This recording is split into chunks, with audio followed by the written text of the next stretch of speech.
Okay, this is a quick little video to help you with the Hubble site Insight image submission.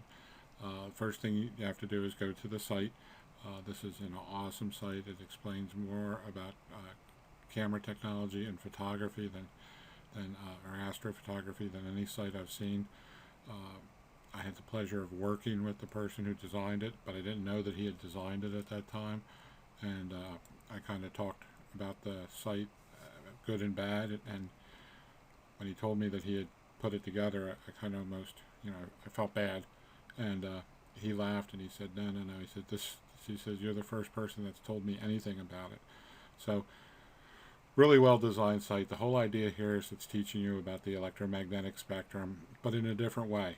All these really cool astronomy images that you can see online, believe it or not, every one of them started as a black and white image. So to begin, you want to read your instructions. The image processor that we're going to use here is called ImageJ, and this will give you a lot of fits because a lot of Microsoft systems will reject this, and you actually have to tell it to open it, and Mac systems just won't let you do anything with it. So the way to solve this is to type in ImageJ in your search bar, and you will be able to go to a download page and you will download it. I didn't know this when I first started using this site, but ImageJ is the most widely used biological and medical research image processing software.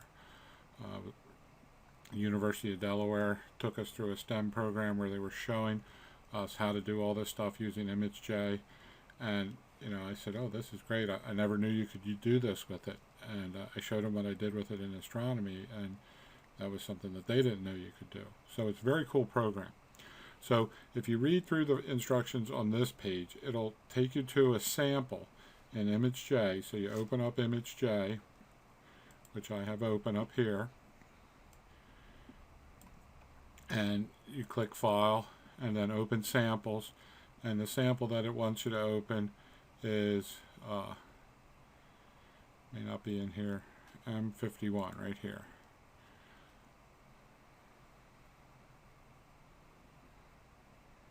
And this should come up in a second. And what the first image is going to let you adjust the brightness. Let's see, where's my image? It will allow you to open adjust the brightness and the contrast of the image. Eventually, you'll be able to do this with multiple images. So here's my M51. And if I click on Image and Adjust Brightness and Contrast, I'm going to get this little box that'll allow me to adjust the brightness and contrast of it. And you can see when I change these, my image changes.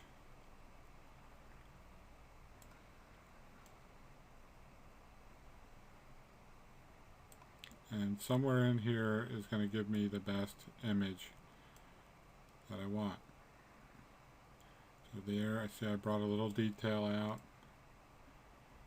There, I took it away. So to get an image where I have good saturation of the edges, but without taking too much away, I got to play with these sliders real gently. When I get close, I just can click on them like this. And if I like it, I can hit apply. If I don't, I can hit reset and go back. So no harm done, no foul. You can play with the system to your heart's content. Alright, what we're going to do is we're going to go to the last page, and this is what you were going to try to get with M51. When we go to this next page, what it's trying to explain to you here is all these images have a wavelength right up on top of it from the electromagnetic spectrum. This wavelength is what we use for a type of light. And these elements are ionized, which means that the electrons in them are pushed up to a higher level. They fall back down. When they fall back down, they shoot off photons, and the photons have a certain frequency. So these frequencies are what are actually creating the color in these images. So you're going to take a couple images, you're going to do some adjustment to them, and you're going to combine them into one color image. And this is the way image J will look if you open it up in the web browser, so as a web app. But if you open it up like I did, where I downloaded it and I hit image, color, merge channels, it would give me more choices. So let's open up some images.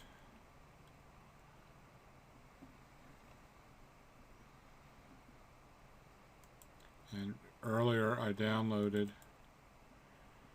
the images from image J for Saturn. So let's open this one. Alright, put that over here. Let's open up another Saturn. Put that one over here. Let's open up a third one.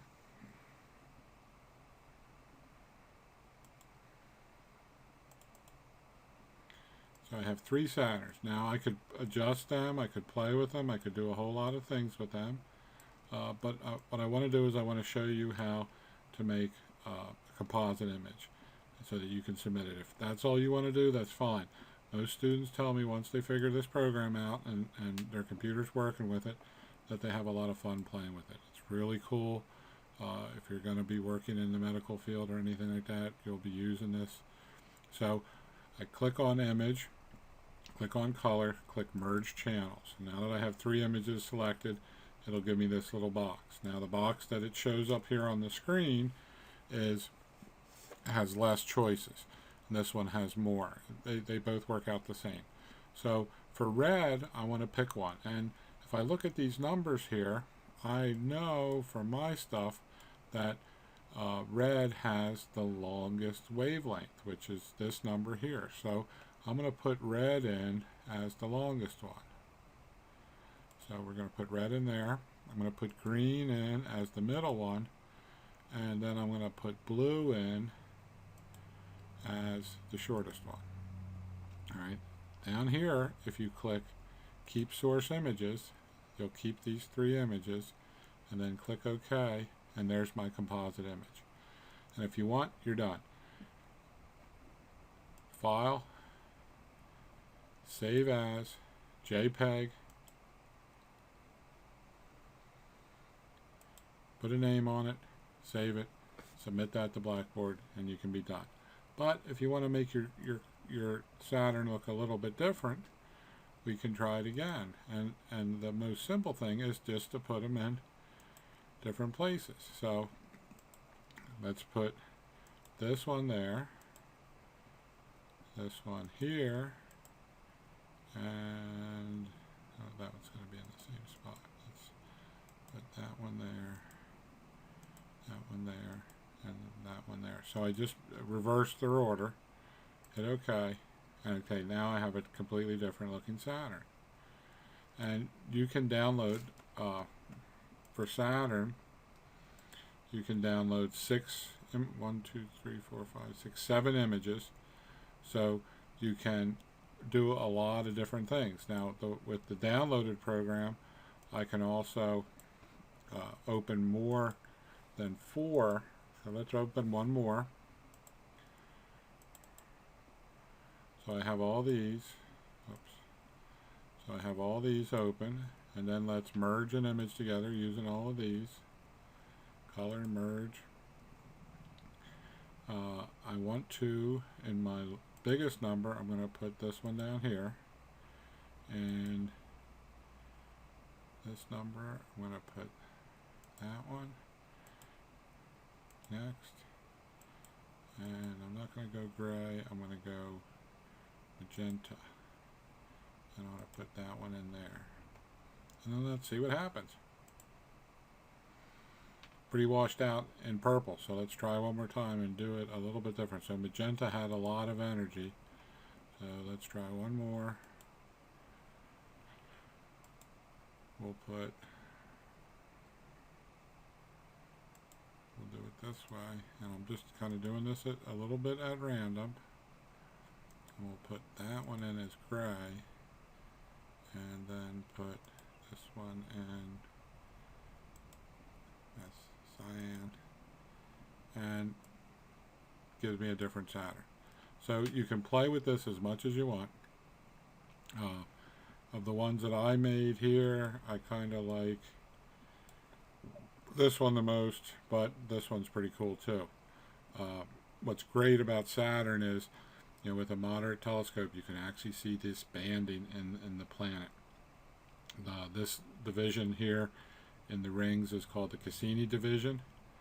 That was seen by Italian astronomer Cassini, who then moved to France and became the French astronomer Cassini. So he changed his first name so to sound more French. He went from Giovanni to something that sounded more French. So this is a real easy assignment to do. You can do Saturn. You can pick the Eagle Nebula to do. The Eagle Nebula is really cool. The last page of the assignment has the files that you have to download. So these files need to be downloaded and then extracted. And when you extract them, you need to put them in somewhere where you can find them. So when you download the file and you open up the file, up here at the top it'll say extract all files. When you click that, it'll give you a choice of where to put them. Put them somewhere where you can find them. Okay? And then you won't have any trouble with this assignment. But this assignment's really easy. Save your composite images as JPEGs, and you will be able to say that you were able to create an image from a Hubble image. So please email me if you have questions about this. Don't let your computer fight with you. Sometimes they want to do what they want to do, but they're your tools, so make them do what you want them to do. All right, that's all I got for you tonight. Thank you.